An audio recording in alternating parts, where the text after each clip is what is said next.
Hey yo, salute to all my subscribers. Special shout out to everybody else passing through. YouTube, what's good? Alright, so we have video number 6 now in this 50 video campaign. 50 secrets it's okay to keep from your partner. That's how whoever published this article feels. I beg to differ, and there have been a lot of so far, pretty much every one of the 6 videos I've done so far, with the exception of probably one, I have disagreed with keeping that secret from your partner. This one here is where shit gets real. For those of you who are just stumbling across this 50 video campaign and you haven't seen the other videos yet, there's a playlist on this channel titled 50 Secrets It's Okay to Keep from Your Partner, so go check it out. For those of you who are not yet subscribed to the channel, please do so now. I invite you to stay a while, because this is the type of shit we cover on this platform. So let's get straight into it with number 6. It says here, this might even be number 7. I might be tripping.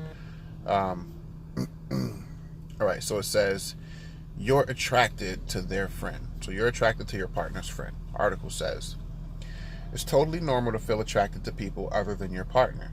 But if it happens to be one of their friends, especially a close one, you're better off keeping quiet. Knowing about your attraction can make things awkward between your partner and their friend, and leave them wondering if they're about to be traded in. That last part, you can scratch that shit off the fucking tablet right now. I'm never worried about being replaced by anybody. The way I figure it is, if I'm dealing with a person who's grimy enough to take some kind of an attraction to one of my friends, to a point where they're trying to interact with them behind my back and outside of the relationship, then you can go deal with that person. I can move on to somebody else who's going to be far more respectful. Having said that too, I define attraction a little bit differently from what I think this article means when it refers to attraction. To me, attraction is not physical. Somebody can be aesthetically pleasing, somebody can be visually nice to look at, but to me, that doesn't equate to attraction. To me, attraction requires a slightly deeper connection, like maybe, intimate conversations that give you more of an insight into a person, how they think, how they carry themselves. I think that's where attraction starts to come in. Somebody who's just simply being visually nice to look at, I don't really think that's attraction. But if you classify attraction in that way, and it clearly seems like the article does, I guess that's not something that is in a person's control. You know what I'm saying? I mean, naturally you can look at someone and subconsciously think they're nice to look at, but most people don't think twice about it.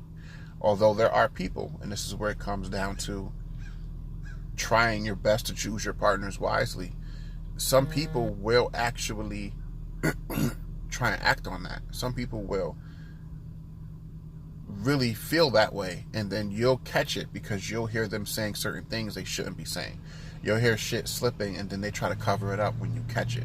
And my mind works too fast for that. Like, I think too quickly. So if you feel like you're attracted to one of my friends and you say something to someone else or around someone else, I'm going to catch it, and then I'm going to know what kind of person I'm dealing with, and then I'm just going to move accordingly. And that's just always been the kind of person I am. Generally, and I don't know about women when it comes to this, but generally among men, we don't have our partners around our friends for the most part, just because you don't bring your girlfriend, wife around certain friends, because you just know how people are, you know how people move. It's not about being insecure, it's not about being jealous. This is about moving smart, and you protect your space as an individual. And most men operate that way. There's only certain people in your circle that you should ever have your partner around. And then the other side to that is, when you're in a relationship, typically the best rule of thumb is that you should only really be associating to the point of going out and hanging out and having your partner be exposed to those people. You should only really be dealing with people who live similar lifestyles. Like, if you're married, you really should only be going out, if your partner's going to be included, with other people who are married. That way, there's less of a chance that, you know what I'm saying, somebody will do something that they shouldn't be or be tempted to. Of course, that's not going to stop everybody from doing shit they shouldn't do, but just as a general rule of thumb, I typically, I don't keep a lot of friends anyway, just because I don't trust people. I've seen the people closest to me stab me in my back, so I typically don't keep friends. So I will probably never have this issue, but my general rule of thumb is I will only really deal with and be around people who live a similar lifestyle as me. Either they're in a long-term committed relationship, or they're married, or shit like that. If not, the other people that I associate with, those are just people that I associate with alone, by myself, just me. And it's just smarter to do that. And I've learned that from past mistakes. I've learned that from being in situations and then having like a view on it, and then in my third eye being like, okay, I shouldn't do this. You know what I'm saying? Because clearly the person I'm with doesn't have respect, or whatever it is. You catch people saying certain things, and that gives you insight into how they really feel and what they really think. So over time, naturally, I've amended, my approach to situations like this. But as far as the article goes, and as far as the point of this 50 video campaign, should you tell your partner about an attraction to their friend? There's really nothing to tell. My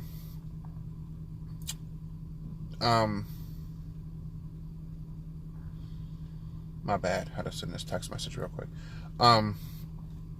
There's really nothing to tell, because if we're talking in reference to how this article is defining attraction, the way that they reference it, it's a subconscious thing. It's a natural thing. You can't really, I guess, help what's visually pleasing to you. But if your partner has a friend and somehow, for some reason, you actually start to develop a real attraction to them, you have feelings for them, yeah, you're taking a chance, but you probably should mention it to that partner, because that partner, again, never take away a person's choice. If you feel a way about a friend of mine, it must be because we often hang out with that friend. So let me know about that, because I may either decide to remove myself from that situation or stop hanging out with that friend when you're around. You see what I'm saying? Like, don't have an attraction that could potentially lead into something else, or tempt a person into other things that they shouldn't be. And you know that, but you allow me to keep having you hang around that person.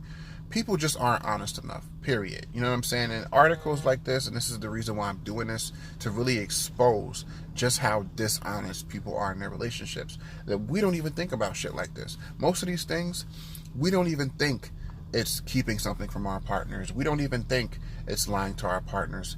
An omission of something, no matter how small you think it is a lie. And to your partner, you don't know what could be important to them. You know what I'm saying? I don't care what the situation is. Tell me. Don't take away my choice, because it may be something we can have a conversation about. It's said and it's done, and there's nothing to worry about. Or it may be something I may have to rethink my position. Either my position in that partner's life or their position in mine. But for anything else, don't continue to have you around a friend or friends of mine that you have some kind of attraction to. Because then, to me, at a certain level, that starts to become intentional.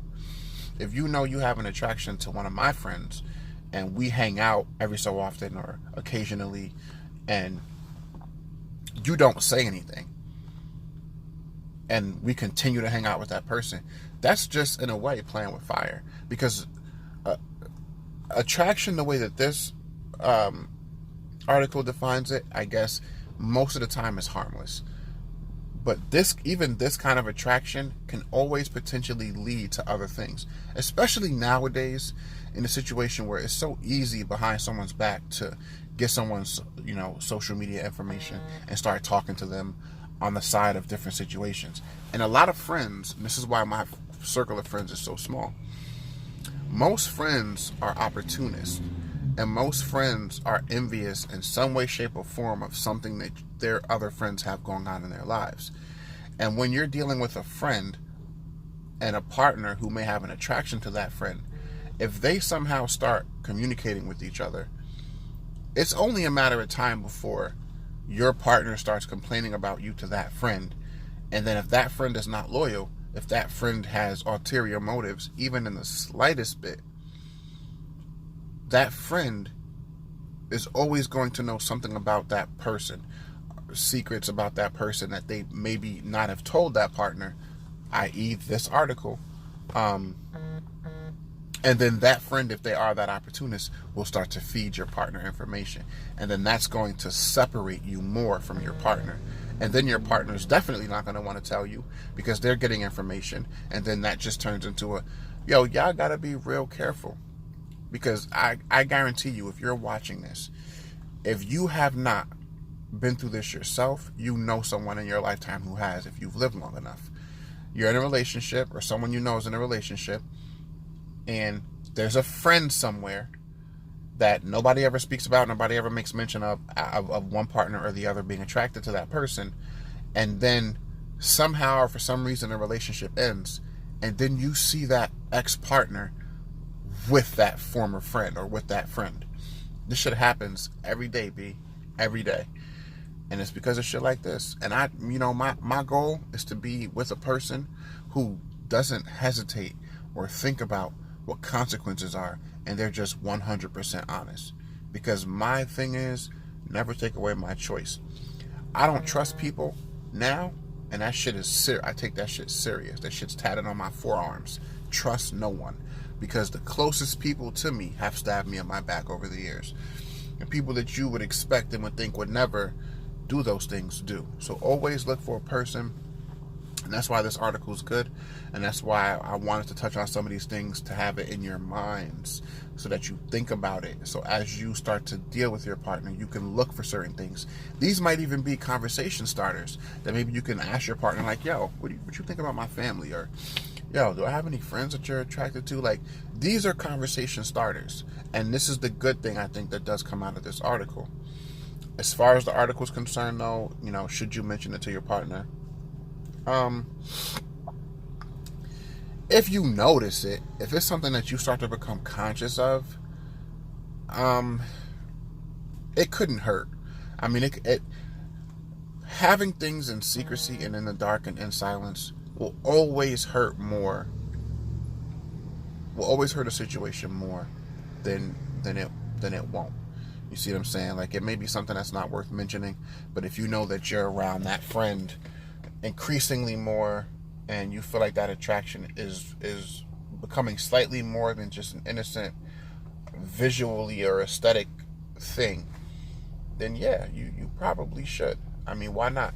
If you're going to be in a relationship with someone, you should want to have the best connection with them.